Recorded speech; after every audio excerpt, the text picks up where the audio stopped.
everyone hear me okay? Alright, so we are here for an incredibly special event here at BodyHoliday. I think you've seen the signs, I think you've seen the notices, but we still need to give it as much as we can, alright? This is St. Lucia's first and only Olympian this year in 2024. So it is fresh. Alright, she won gold in the 100 meter. She won silver in the 200 meter. And her top time, fastest woman in the world, is 10.72.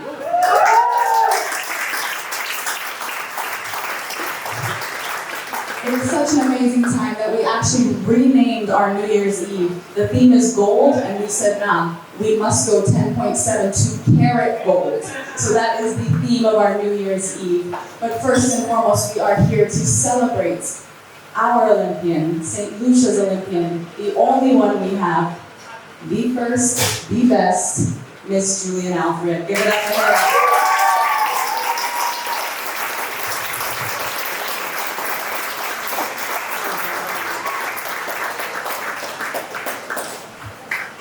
Good afternoon, everybody. Good afternoon. I'm not sure if I understand, sit, I'm a little bit frustrated.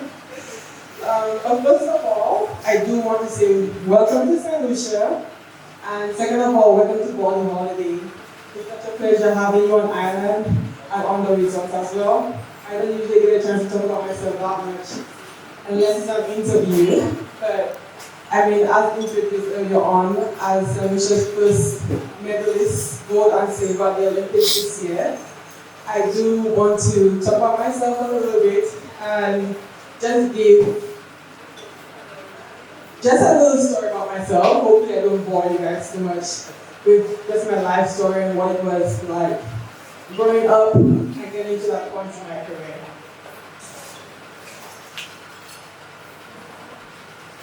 As you all know, I'm St. Lucian, born and raised. Born June 10, 2001 in St. Lucia in Castries.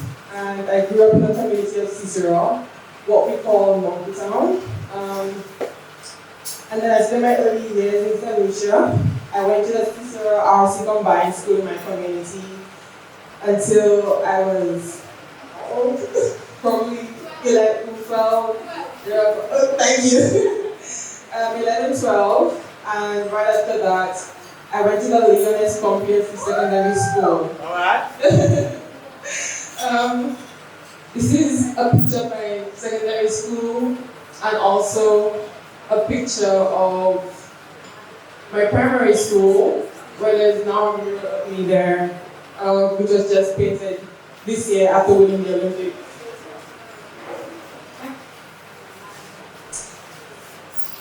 This is where it gets a little crazy. So I spent my early years here in St. Lucia, as mentioned. I went to Leoness Comprehensive Secondary School for 2 years. And those were my first few years representing St. Lucia at a very young age, representing St. Lucia, CAC Games, Caribbean Games, where else?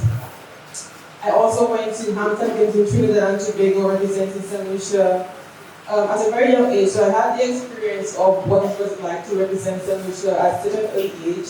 So I mean, going to the Olympics was nothing that I wasn't used to or accustomed to, because I had the experience at such a young age.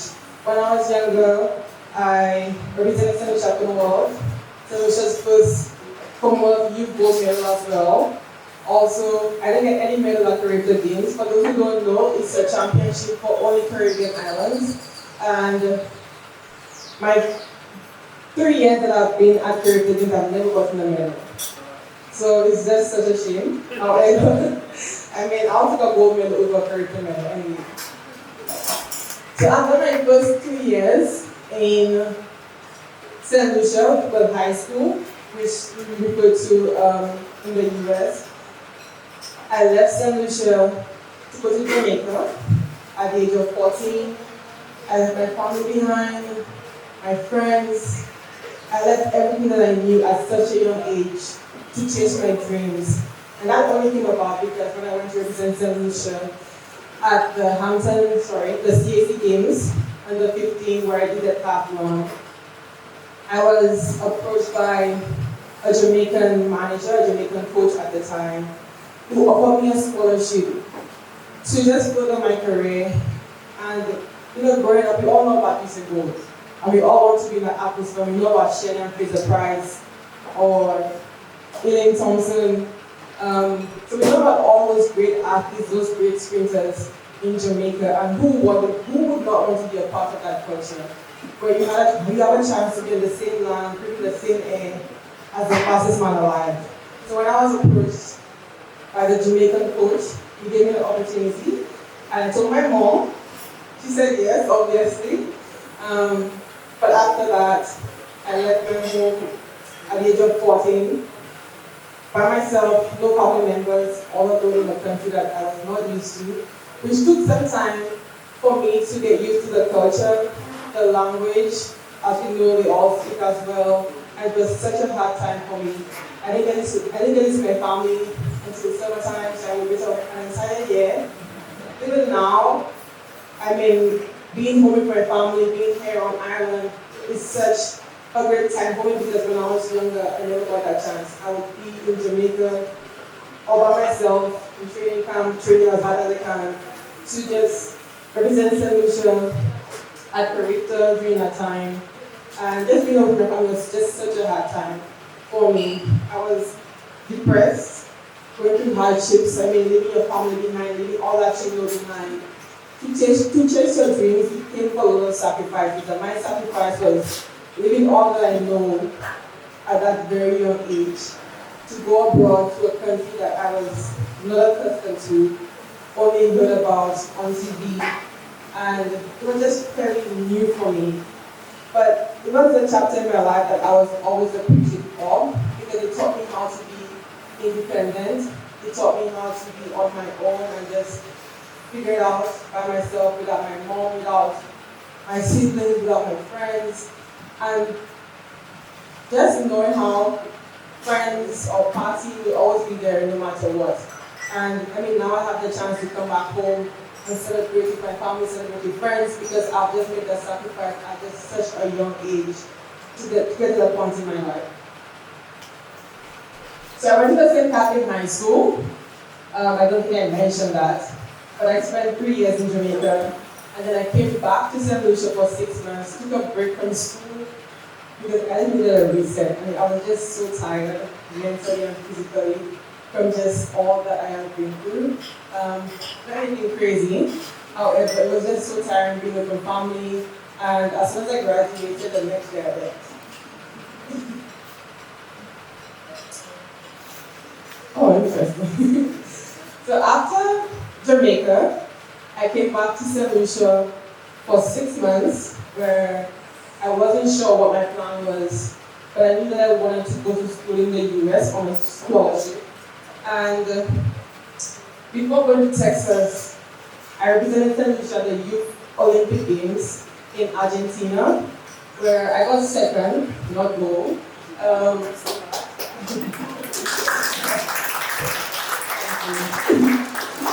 I got second at the Youth Olympic Games in the 100 meters, and that's when I was approached by so many college college coaches who wanted me to attend their school. However, there was a coach in particular that I was following at the time. I'm not sure if any of you know Sydney. She's the 400 meter hurdler. She's the world record holder in the 400 meter hurdles. So he coached Sydney, and he coached the former 100 meter hurdler, record holder, Kenny Harrison. And when he approached me, I already knew who he was, and I took a visit to Texas, and I didn't want to go anywhere else. So after when I spent 5 years at Texas actually, where the hardships and the struggles and the hurdles that I had to go over, it didn't stop there. In life, we all know you have the ups and the downs. Life is a roller coaster. So you think one thing, you head into the next thing, because it's never a smooth road at all. It's always something coming up. So I went to Texas in 2019, January 2019, started mid-year, didn't know anything about the US, but Texas in particular. So I had to get used to such a huge country, and moving around was hard for me. My first few years, my first few months actually in Texas, I would have to travel everywhere somebody because if I didn't, since I didn't have any data, which I now know that you need, if I have no data on my phone, when I left campus, I'll get stuck. So I had to leave campus with somebody to let me get back to campus, so I wouldn't be stuck wherever I went to. My first year at Texas, I started mid-year. I represented Texas at the conference Big 12s, actually, and didn't make it to nationals, which was a shame as well. But I just had so many high expectations for myself, especially coming from a country where you did so well. You were always praised for how well you did, and now being in an environment where you get humbled. And I lost so many races. I was getting my butt kicked at practice, finishing last in some reps. But it just taught me how, no matter what you're going through now, there's something greater coming in. And I think that was my first lesson, getting over there in the US and being at Texas, that you have to work your way to the top. And it's not given to you, you have to work hard to get what you want. So my first year at Texas, my first semester at Texas, I got injured, tore my hamstring, made it to regionals actually, tore my hamstring, fell and left on crutches. My coach sent me home, he told me to get yourself together and come back the next following year, and then we'll start all over again. 2020, I came back to Texas. That's when COVID happened, made to nationals. Never got a chance to race at nationals because of COVID, and everything was just cancelled, everything was shut because we couldn't continue my first national championship. After we were sent home, because everything was shut down during COVID time, I was stuck in the US. The borders were closed.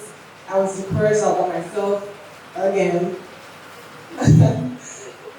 And I was just struggling. I didn't know what to do. I had no motivation to do anything after that.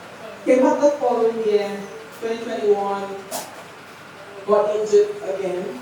Tore my hamstring in February, never got a chance to go to internationals or outer nationals. Because no matter what I tried, I got so many priority shots in my hamstring. No matter what I did, I was just not getting better. And I was just so down and so hard on myself because imagine you prayed for something so long and you worked so hard towards something and make all those sacrifices and it's just still not coming together for you. And you just left to think of, what more can I do? What am I not doing? What am I not seeing at the time? That's just not allowing me to just get to where I want to go or what I've been praying for, working towards. And at that time, I really wanted to just get to nationals. My standard was just get to nationals and you can be an All-American some way, somehow. That was my goal at the time. After that, I went home. Again, my coach sent me home. You love sending me home. He sent me home, allowed me to regroup. And that's when I got a chance to really sit back and reflect on what I'm doing wrong, what I need to do in my career, what I need to do to get better and to excel. And something that I wasn't doing at the time was listening to my coach. I mean, sometimes it can be crazy, especially in the program that he gives us. However, the things that he's saying, even though we may not want to do it, he's always right. And something that I learned at a young age, that being around a coach, what he's saying to us is not wrong, even though we don't want to do it, but it's also helping us to get to where we want to go. All we have to do is just sit down and just listen and reflect on what our elders are saying to us, even when we don't want to do it. So after that, I went home, came back the following year, and I tried to listen to everything that he said. That was my first time representing Texas at Nationals 2022, where I broke the collegiate record in the 60 meter.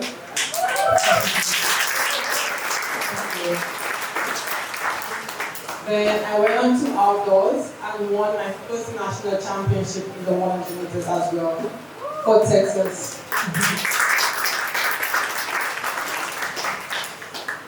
The following year, I had the chance to decide whether or not I wanted to go pro.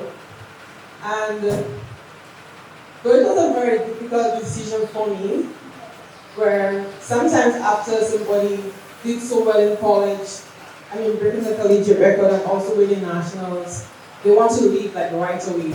And they want to take every opportunity that they get and learn with it. But something in my heart was just saying to me, just stay one more year. You're not done, and there's so much more that you can do as an athlete, as a person, to develop, because I didn't feel like I was ready for the professional ranks, especially the year prior, or the same year actually, representing St. Lucia, World Championships in Oregon, had no uniform, was on the line with all those big athletes like Shannon Fraser-Price, Sharika Jackson, and all those big names that you could think of in the 100 meter, the Blue Ribbon event. And I just feel like I wasn't ready for anything. I wasn't ready for being a professional. I had to develop as an athlete, as a person, especially emotionally, mentally, physically. There are so much things that I had to work on. And I came out the following year, 2023, where I worked so hard, did not come back home for Christmas and spend time with my family. And I came back that same year, the following year, 2023, and I broke the collegiate record in the 60 meters, probably like 5 times. And also broke the collegiate record in the 200 as well.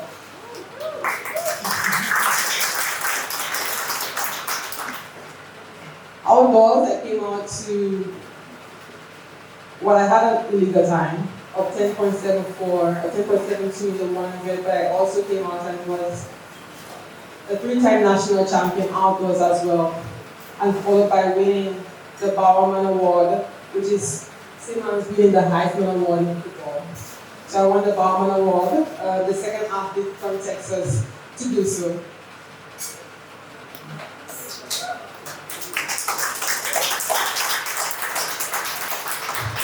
There are a few pictures of me when I won highest point score at Big 12 Championship, and after winning my last race at the University of Texas before turning a professional.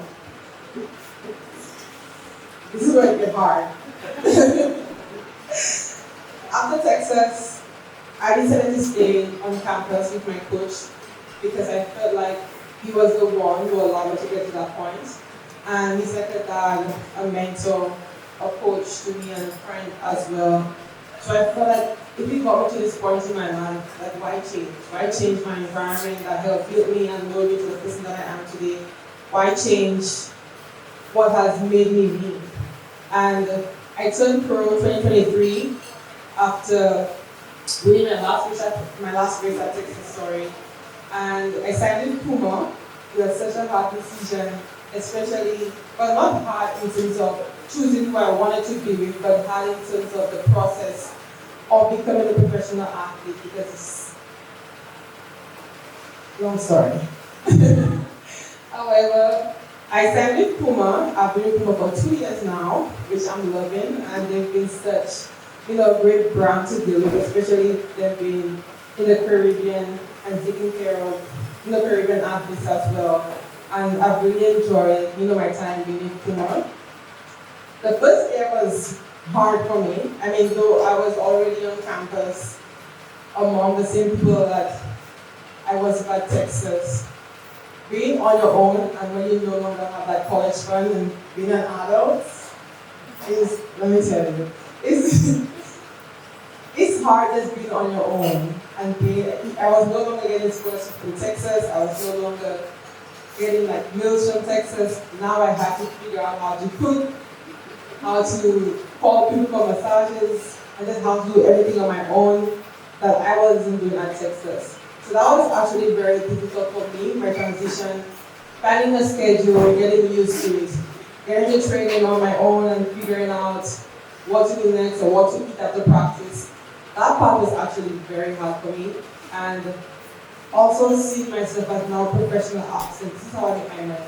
Even though that's not my mindset going into it, I felt like if I don't do well on the track, there's nobody I'll be able to eat or take care of my family or do the things that I want to do in life.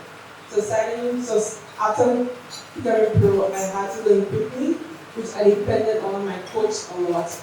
And a sports psychologist that I realized is actually really helpful, especially in today's age where you feel like there's so much pressure that you have to deal with.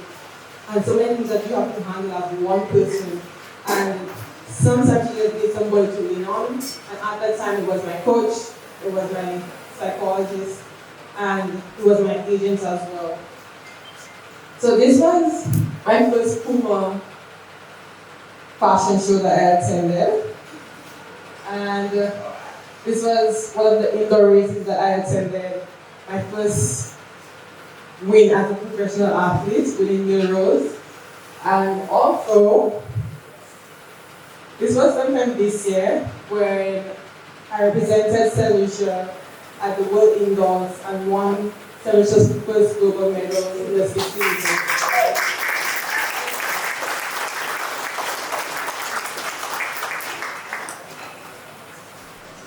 Oh, we get a chance to watch the race together.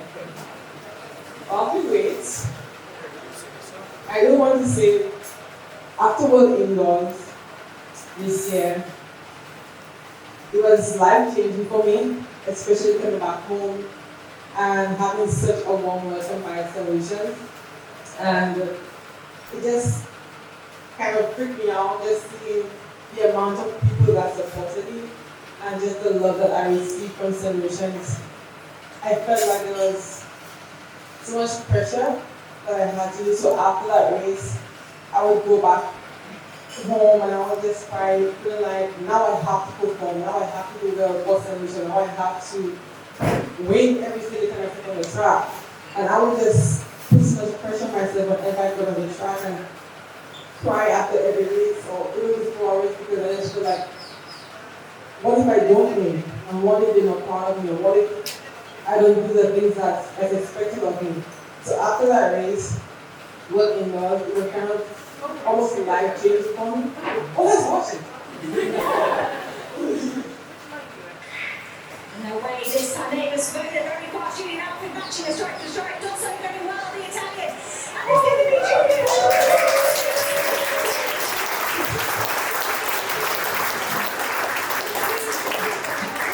To maintain their technique. And Julien Alfred, she doesn't know it yet, but she has won the first ever medal solution to equal world-leading performance.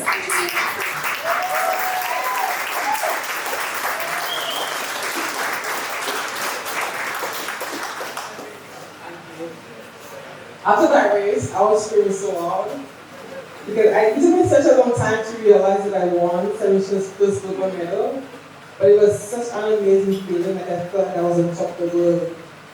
Knowing that a lifelong dream or lifelong goal, it just finally came to fruition, and I was just so proud of myself, just delivering that for St. Lucia, and not only for myself, but for those around me who are just supporting me, and it takes a village for me to get to that point in my life. So I was just so proud that I was able to deliver St. Lucia's first global medal.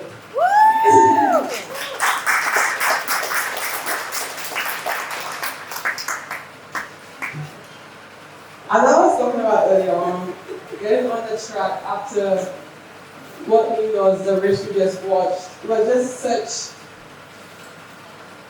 a long journey to the Olympics. And after winning St. Lucia's first global medal, you would think that it would give me all the confidence that I need in the world to go back to prepare for the Olympics, because World Indoors proved that I could do it. World Indoors proved that I'm ready for the world rounds, top athletes, and I can do anything I put my mind to, as they all say. However, there's a lot that comes with it. There's a pressure, there's the mental aspect of it, where you just feel like, maybe I can't do it. Maybe it's just too much, or maybe my standard is too high, my goal is too much for me. And the external pressure as well. And even though St. Lucians themselves didn't say to me that go win the Olympics now, I put that pressure on myself to go out there every time I was on the line.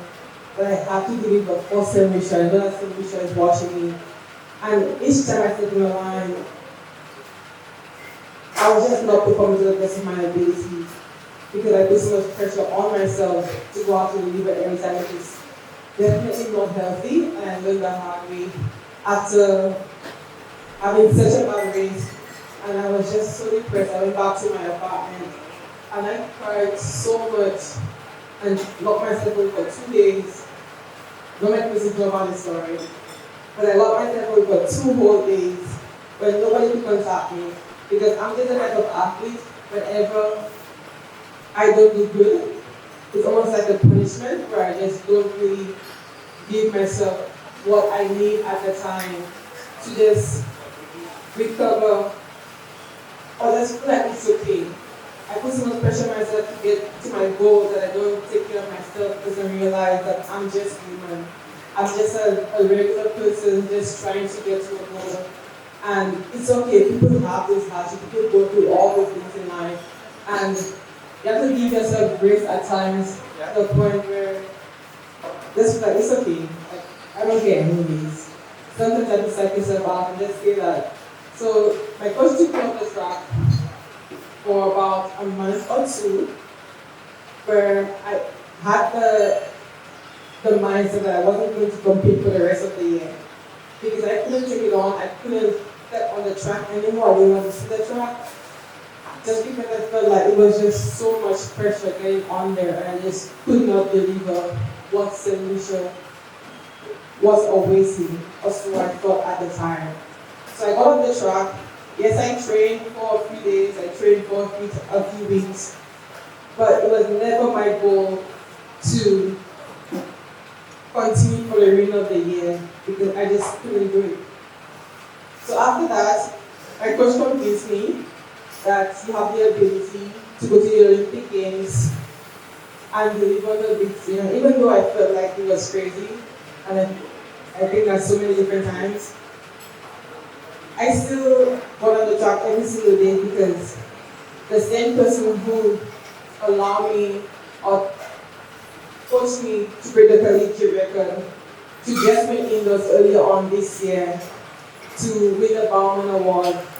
He knew what I needed as an athlete, and he knows me, and he knows my body, and he knows what I can do as an individual. So I'm just grateful that he called me, because I was not picking up the calls.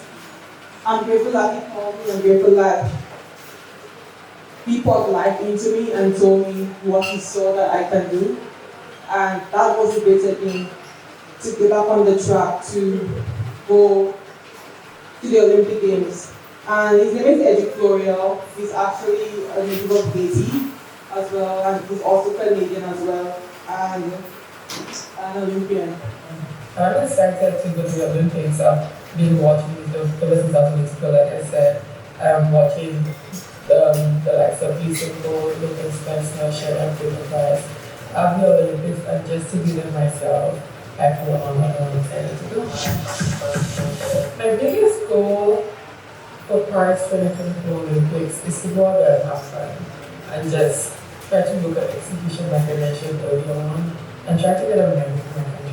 It means a lot to me. Anytime I get a chance to represent St. Lucia, whether it's locally, regionally, globally, I always feel honored to represent my country on sport. I feel honored to do so. America just one team. When I think of that message, I think about not just representing St. Lucia, but just representing the Caribbean, but also representing America. And just like how I feel honored to represent St. Lucia, I feel honored just representing America. I want to take time out to send my well wishes and good luck to all those representing America at the Olympic Games. And I want to wish you guys the best. And like I said, just go out there and have fun.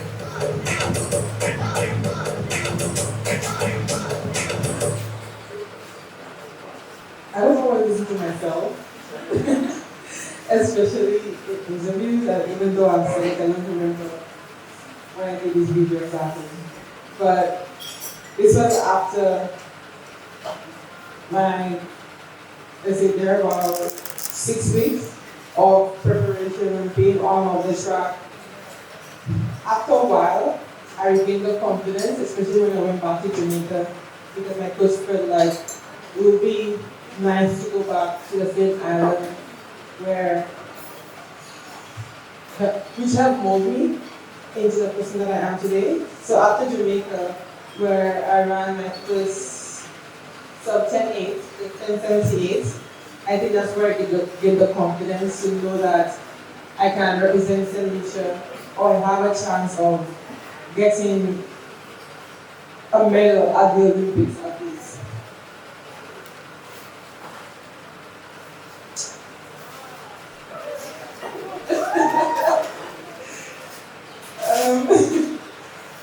I'm actually nervous to watch this race again. Just because I knew what it felt like being on that line. I knew what it felt like to be in the core and just the journey to get to that point. And it's very emotional for me because I never once,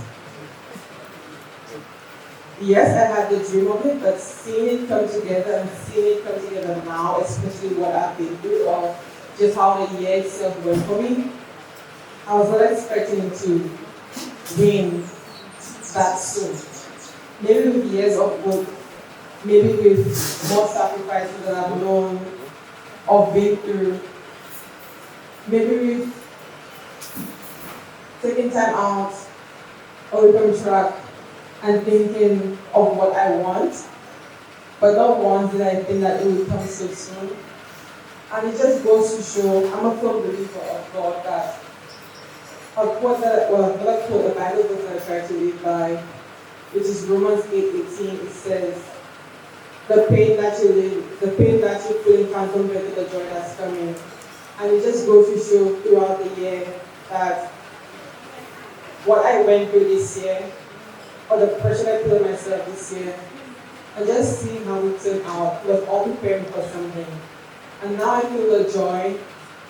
Now I feel that all the hard work that I put in, all the sacrifices that I made this year, all that I put in came back to me in the form of a gold medal. Woo.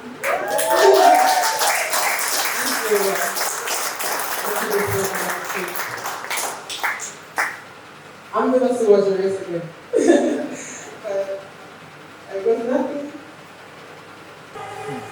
Elaine Thompson-Hera with that Olympic record. Not here, but these 8 women are poised and ready to go. 3 Americans, 1 Jamaican, 1 St. Lucian, 1 athlete from the Ivory Coast, and 2 Europeans from Great Britain and Switzerland, all with aspirations of a place in the history books. Rain still coming down, but it all adds to the occasion and the sense of anticipation. And how great Carrie Tollefson, the women's 100-metre final, comes first. It's been amazing. The entire time we've been here at the Olympics, we've been talking about what they're doing for female athletes. And it is about time to see some of the best here in the 100 meters. One of the greatest things, and I don't know if a lot of people understand, but they're going to end the Olympic Games with the women's marathon. First time they're ever doing that. That's pretty awesome. You notice there's nobody out there now, so that means we're getting ready for the show, Rob. Woo! Okay, what's your instinct, John Anderson? You spend a lot of time in the United States. Do you think this is the world champion's night to shine? I did until I saw Julien Alfred in the semis, and I thought she was so impressive. Well, if we can't pick the same one, then maybe I go. I'll go chalk then. Give me the favorite horse in the race. No, I mean, you can't go wrong with Sha'Carri Richardson. She's amazing. Tanisha Terry, TT Terry, to her friends. She'll be in lane 9. Relay golds for the United States. But this is for individual glory. She'll need to be quicker than she was in the semis. Melissa Jefferson, the fourth fastest woman in the world this year. Put her career on hold to give a bone marrow transplant to her father at the age of 17. She's bounced back with the family watching.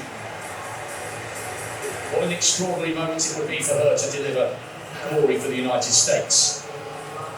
No Shelley-Ann Fraser-Price, no Sharika Jackson, no Elaine Thompson-Hera. From Jamaica represented with Tia Clayton.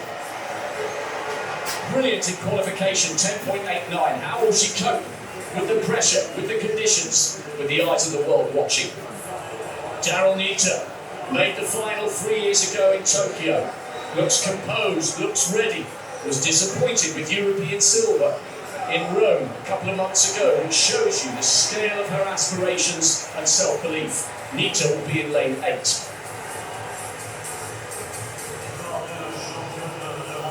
For Switzerland, Majinga Kambunji, she beat Daryl Nita by a whisker to that European title in Rome.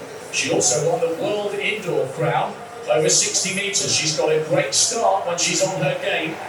And she exploded out of the blocks and into the Swiss history books. They're in the stadium and their flags are ready. One of the most important figures in African sport in the last couple of decades, Marie-José Tanu-Smith. So often it's been 4th place in the Olympic Games. She's dreading a repeat outcome, and she would roar with delight if she gets on the podium. Looked really good in qualification.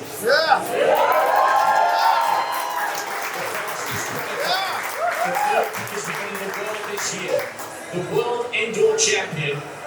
Could she secure St. Lucia's first Olympic medal? A proud Caribbean island nation will be holding their breath thousands of miles away. And now to the queen of sprinting. The headline maker. Is she a record breaker? World champion. Fastest woman in the world this year, bidding to become the first American female Olympic champion over 100 metres for almost 3 decades.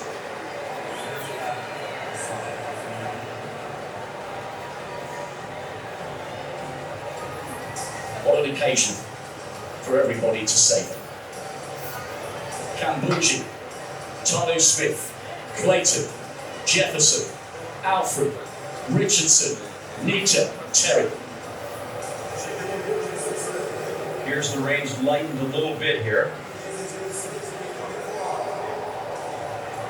Their faces are a picture of concentration.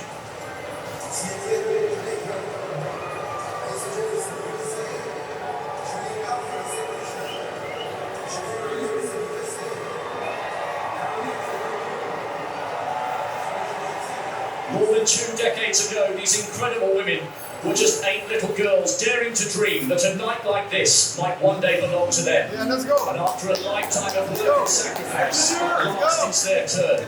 So here they stand, in the pouring rain, the best in their country, the best on their continent, bidding to become the best in the world. An iconic moment of sport is about to unfold in all its glory. This is the women's 100-metre Olympic final. Here we go.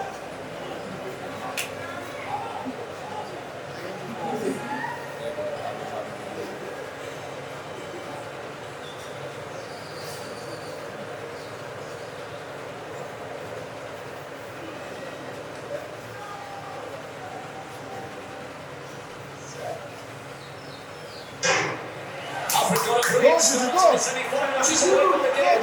She's up on Richardson. Alfred. Julien Alfred.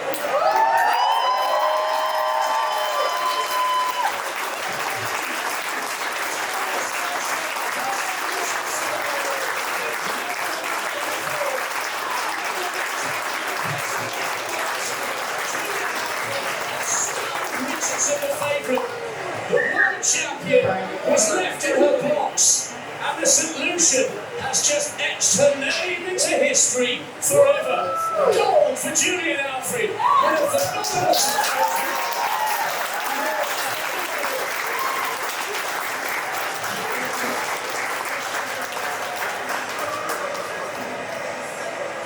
Richardson the silver, Jefferson the bronze. But everybody will be talking about Julien Alfred and the way she has seized history and denied the American favourite the gold her nation have craved for almost 3 decades.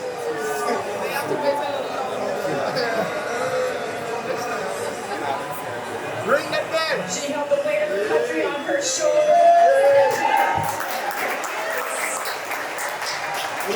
She's done so many things to prepare herself. She's moved away from home at the age of 14. She moved to the States.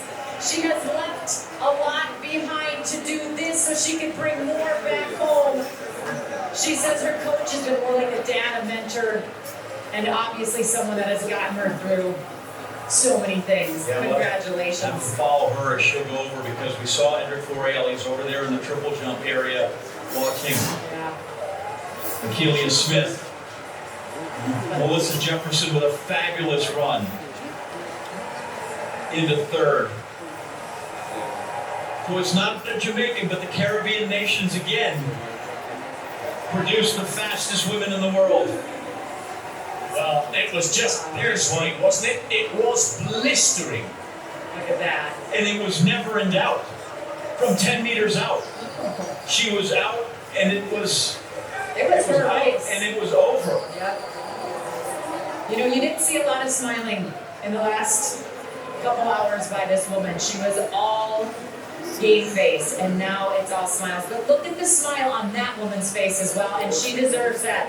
She is someone that has put the weight of the shoulders on her as well.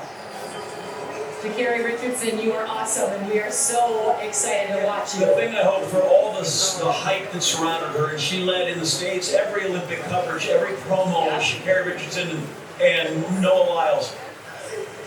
A silver medal is an unbelievable accomplishment. To come where she was 3 years ago in Tokyo to a world championship, and then to do that, I could have guaranteed you those tears were coming. Yeah, and then Melissa Brown, such a great Melissa Jefferson, just such a great story as well. But look at the emotion.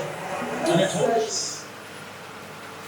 winning Sanisha's first Olympic medal and gold at that was such a life-changing moment for me, and such a proud moment that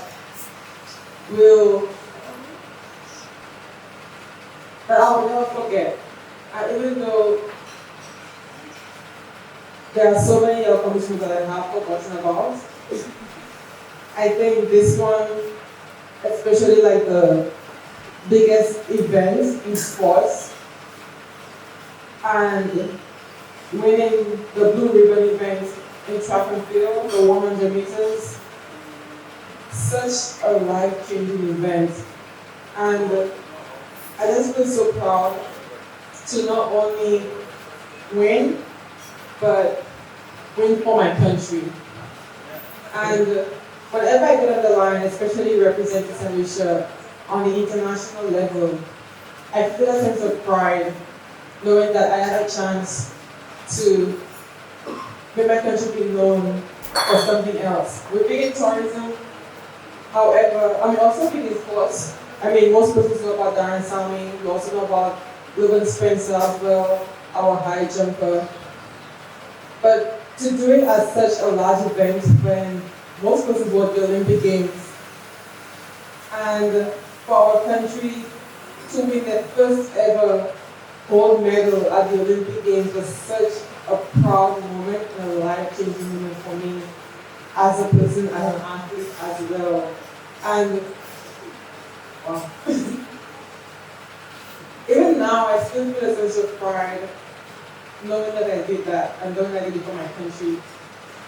And after that race, St. Lucia became the second most searched country ever.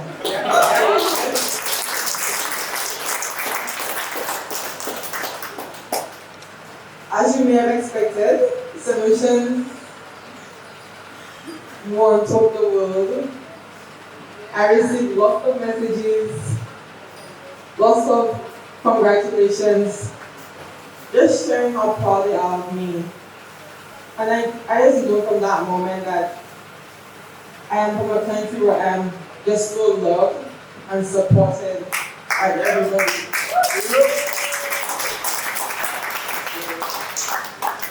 The celebration coming back home was one that I anticipated, and I was looking forward to for such a long time, but since the race ended, I wanted to just go home and celebrate with my people because, I mean, I didn't only do for myself, for my coach, but also for my people, Solutions. So I just wanted to come back home and just celebrate with them. I think it's the video of coming back home. Let's take a look. At her former primary school, Alfred shared her childhood memories of running up and down the streets of Cicero playing with friends. Alfred paid special tribute to the teachers of the Cicero Primary School who taught her and thanked them for the invaluable stamp they left on her life. However, Alfred paid special tribute to her primary school physical education teacher, the late Simeon Stephen, by calling for a moment of silence in honor of his memory. Before passing, Alfred said that Stephen played a critical role in her life and ultimately her sporting career. She says that she wished he was still here today to see how far she has come. But I kept going, I kept pushing. And on the biggest stage of my career, there are times when I do feel like quitting because things are not going according to plan, or my training doesn't reflect the results that I'm seeing, or I'm not, or I'm way too hard on myself. But if I did give up, I would not be able to inspire any of you. I would have wasted the time and the talent that God has blessed me with. If anything, find your why.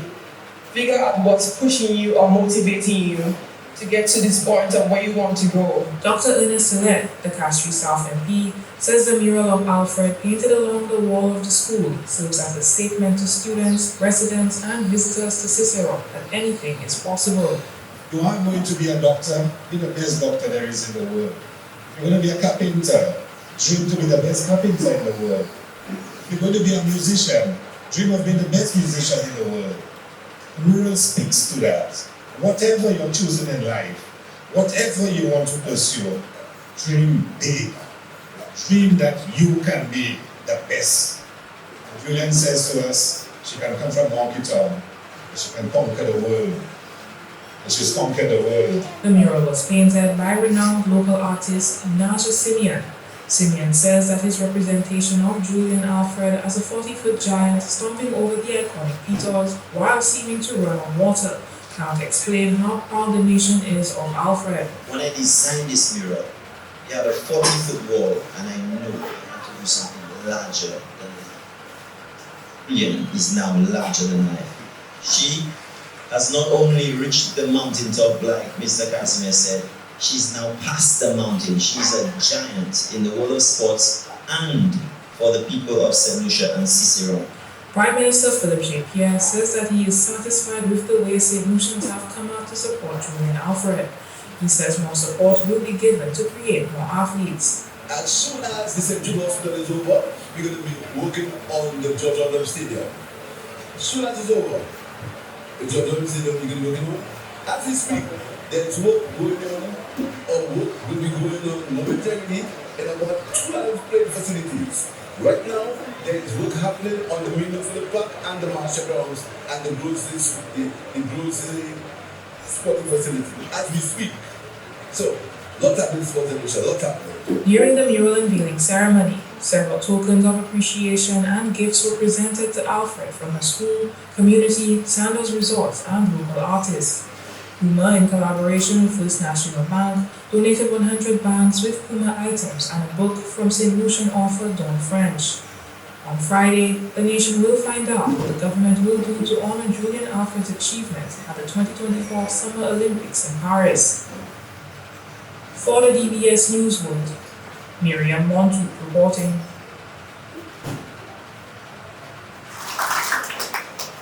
Life-changing, I mentioned earlier on, just the love and support that I received from St. Lucians. It was like no other. Coming on island, I cried so much. I danced with my people. I laughed with them. And it's a moment that I will remember forever. Just how St. Lucians received me, how they all waited alongside the road, waiting to just cheer me on, clap for me, and just wish me the best or tell me congratulations for just how I represented my country at the Olympic Games. Not only that, but after winning the Olympic gold medal and silver medal, it was really a turnaround for a lot of things, especially track and field in St. Lucia, as the Prime Minister mentioned, with the track developing, people are more invested in sports, in track and field in St. Lucia as well, and also with me starting my foundation, the Julien Alfred Foundation, giving back to young athletes in St. Lucia through education and sports. So many people have donated to my foundation in honor of giving back and finding the next Olympic medals, Olympic gold, silver, bronze medals, or just Olympians in general.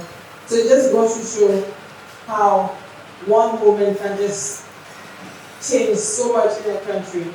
And I'm very proud that I was able to allow that to happen and inspire the youth in St. Lucia as well to just go after their dreams and also inspire those to just pour into somebody, pour into them no matter how small or big. It goes such a long way in life.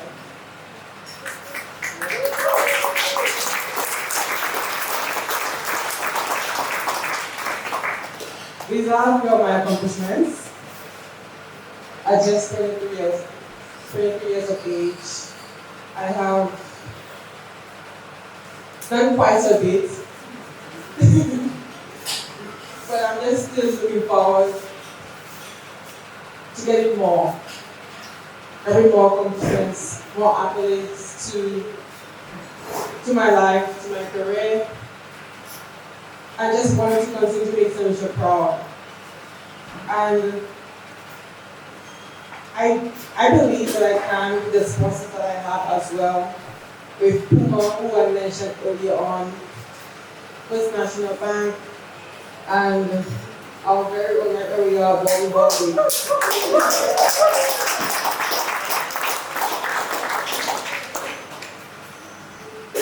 Okay. These are just a few of the pictures. As mentioned earlier on, I do have a foundation, Julien Alfred Foundation, and I also became the tourism ambassador, representing St. Lucia on the track, but also promoting my country in different ways. There we go. As mentioned, wherever we are, I am an ambassador and in partnership with BodyHoliday. A place where I feel at home, a place that makes me feel like family. That whenever I come back home now, I want to go to BodyHoliday. And no other place that I want to go but BodyHoliday. Just because of how the love that I get when I come to the resort, how I feel being here, how relaxed I feel being on resort as well. And since being in partnership, I've loved it. Whenever somebody says, oh, I want to go to St. Lucia, BodyHoliday. Especially for athletes as well, my friends who would want to come to St. Lucia to just tour the island, and BodyHoliday also a health resort as well. I think that it is the best place because I always recommend BodyHoliday because whenever I come here, even though I have such a crazy life out here, being on the move 24/7, whenever I come to BodyHoliday, I can be myself, feel free and relax. So up to BodyHoliday, I do want to say thank you for also being in partnership with me as well. And taking me and allowing me to come to your hotel as well. And just relax, but I do honestly feel loved and welcome whenever I am here. You know, not many places know, but St. Lucians themselves, they're very hospitable and very welcoming. And even though I'm not there in the outside world, not all the time, but whenever I come to BodyHoliday, I know I have a family here, right on the resort. Get the questions, everyone. Hi. I just wanted to ask, so you're standing there before you get up on the blocks, is your mind clear, or is it all just racing and going on in your mind? It really depends on the race, to be honest. But right in that moment, especially after winning the semi-final, right in that moment, my mind was clear. Here and there, I was thinking about execution, which is what you need to think about. I'm not thinking about the amount of people watching me or what's expected of me. But right at that time, I'm just thinking of either execution or my mind is very clear. Hi Juju. I have a question because you're in amazing shape. We spend a lot of time in Texas, of course. What is your day-to-day dietary? What do you go through? What do you eat? And what do you look forward to when you come back home? That's a great question. In Texas, I have a dietitian that I work with, and I also have. No, I can't cook. So I have somebody who does meal preps for me weekly, which includes either fish or chicken and a little bit of carbs. I don't want to eat too many carbs, and some sort of veggies that I eat day to day, and maybe some chicken on the weekend. However, when I come back home, I'm always looking forward to a local dish, some sort of seafood. Right here at BodyHoliday, I love the fish broth. So whenever I come back, I always ask for that for dinner. But I look forward to just some local food, maybe some Filipino saltfish, our national dish, or for breakfast, bacon saltfish and cocoa.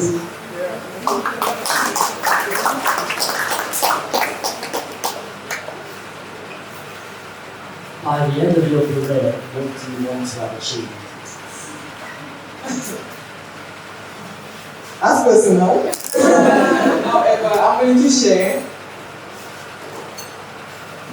There are a few things that I do want to achieve, which include, I've gotten the Olympic gold in the 100. I've gotten a silver in the 200, which I want to upgrade to a gold. I'm not going to pass the 200, I would admit, but I'm moving towards it this year, so I don't like Coach Benjamin saying that I don't like it anymore. However, I do want to win gold at World Championships in the 100 and 200, and gold in the 200 as well as the Olympic Games. Maybe break the world record in the 60 meters. I've been moving to the record. So I have a gold record and a few more goals to add to my accolades after my resume as well, and also win Female Athlete of the Year. I was this close this year, but I'm going to work hard to get it next year.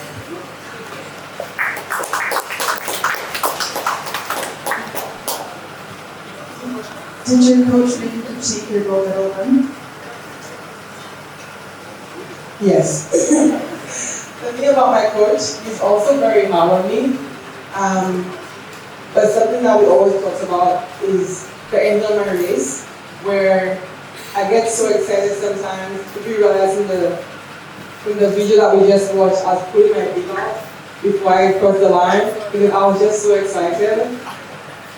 But just staying composed in the latter part of my race and just trying to hold my form and keep it together, not getting excited for the line. Sometimes I do as well, but I think just stay upright and just not getting in my head or getting excited or panicking before the line. That's something that he always says to me, like, oh. And your first 5 steps on the blocks were incredible. How did you feel after those 5 steps? After those 5 steps, I knew it was possible to win because that's the best part of my race. And as long as I get away from the field and don't panic, because I've been working on execution for such a long time and working on this race plan forever, and it finally came together at the right time, like when it was needed for me to finally listen to my coach. But after those first 5 steps, I knew it was possible to win then. I just put a little acceptance at the end because I almost felt like it's gonna happen. And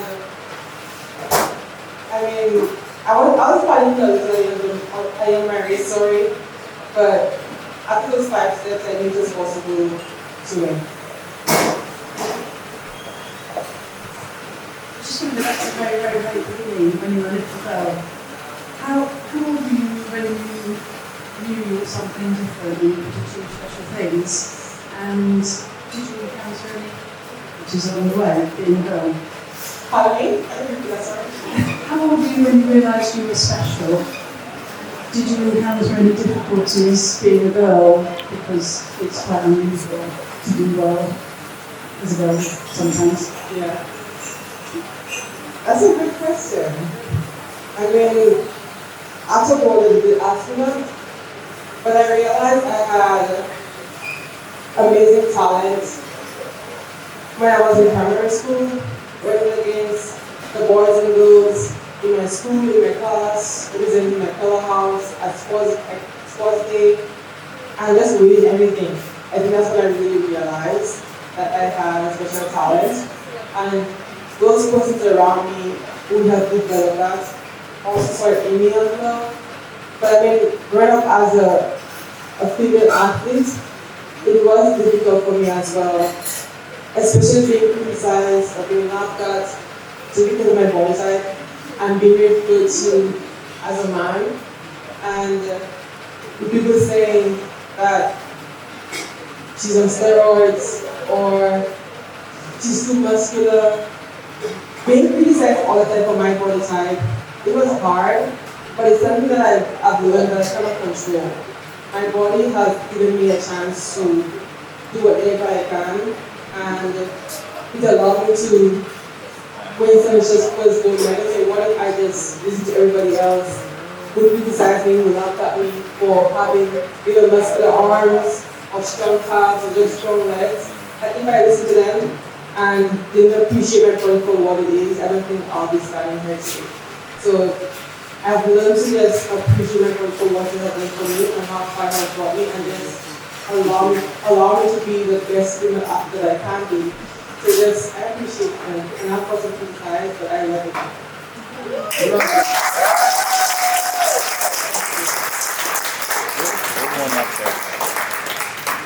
Hi, Julien. Thank you for sharing. I was just curious, how has your career and background been your biggest influence and motivator personally and outside of the as you travel the world and do? My Caribbean background, is that? Yeah, how has that been like the biggest influence and motivator carrying you through that journey? Yeah, I mean, being from a tiny island like Felicia, only 250 square miles, I think the love and support that I receive from St. alone is motivation for me. Even when I had no uniform representing St. Lucia, a World Championship, and first ever global championship, the way that they came together and helped me get on the line with something on, it just goes to show how much they poured into me. And there's more, yes, I put pressure on myself, it doesn't align with me, but I know that no matter what, they're going to love me regardless of how I perform, regardless of what I do. They would love me for this, putting St. Lucia on the map. I mean, not many persons know about St. Lucia, I'm in an Uber, sorry, and they hear my accent, and the driver would be like, where are you from? And I was in St. Lucia. And they would just say, where's that? And sometimes I feel like I'm in the Caribbean, but sometimes I feel like it's a shame that nobody listens to know about us, especially being from such a beautiful country. And I think it's also doing my duty of putting St. Lucia on the global stage. And yes, we're known for our beautiful landscape as well, but just allowing people who are interested in track and field to also know St. Lucia through that aspect as well. But I think it's such a good opportunity that representing St. Lucia on the global stage, and just knowing that I always love and support my St. Lucia. Do you have any other questions? Thank you for taking the time to speak with us and many congratulations. Maybe just a question around your mental toughness. I was kind of very interested to see that you had 2 horrific injuries year after year when you were very, very young. How did you overcome that? And what was really going through your head at that stage? Because most normal people might have just wanted to give up at that point. Actually, I did want to give up as well, and I was close to doing so. But something that my coach always taught me was that what you've been through or what you're going through is preparing you for where you're going. And at the time, I wanted to just throw in the towel and just feel like, and I felt like this is not for me, and my goal is too big, or maybe it's just the end for me. However, based on what I've gone through, or the hurdles that I've had in my career, or just in my life in general, my dad passing away when I was younger, and I stopped talking to during that time, and somebody or my childhood coach came back to look for me, to go into Jamaica on my own, being by myself, fighting injuries there too. Also wanted to be up there. Going to Texas, having injuries there too. I mean, I've gone through so much, and at that time when I have injuries, I just felt like, why stop here? I've gone through so much, and even when I stopped for just a little bit and came back, it just goes to show that it's not the end for me. And there's something there that, I mean, it's a talent that God has blessed me with, and He's blessing me for a reason. I think that's what really kept me going, just having God in my life and pushing through something that I've wanted for such a long time. And it's hard, it's hard getting up again, feeling like there's nothing more you can do to control, but also just really have to really come to you and just not try to control what you can't control. But battling injuries was definitely a difficult time for me. Even when my coach sent me home, I mean, I didn't paralyze, however, coming back home with nothing or what I wanted to achieve, it definitely hurt me. But the injuries that I faced also helped me to become better, to diet better as well, to also take care of my body more, or pushing my body more. But going through injuries was just such a hard time for me, but I'm just glad I never gave up. All right, ladies and gentlemen, that is all the time that we have today. Can we please give Miss Julien Alfred a big round of applause?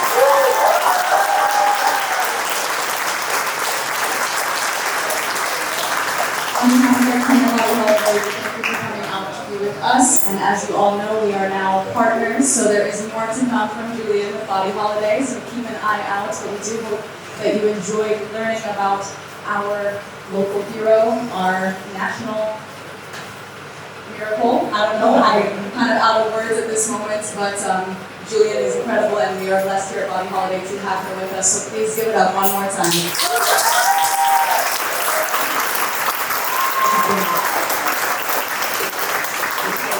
And this evening we have some more entertainment for you. We have Michael Robinson on the beach right now for Sunset and Sounds to finish off your afternoon tea time, and a Nutting the Nations party this evening, live DJ 9:30. Thank you all so much for coming out.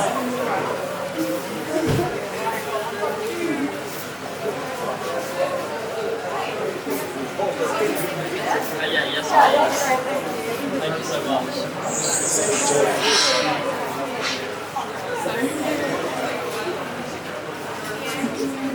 Thank you so much. Thank you, Julie. Of course.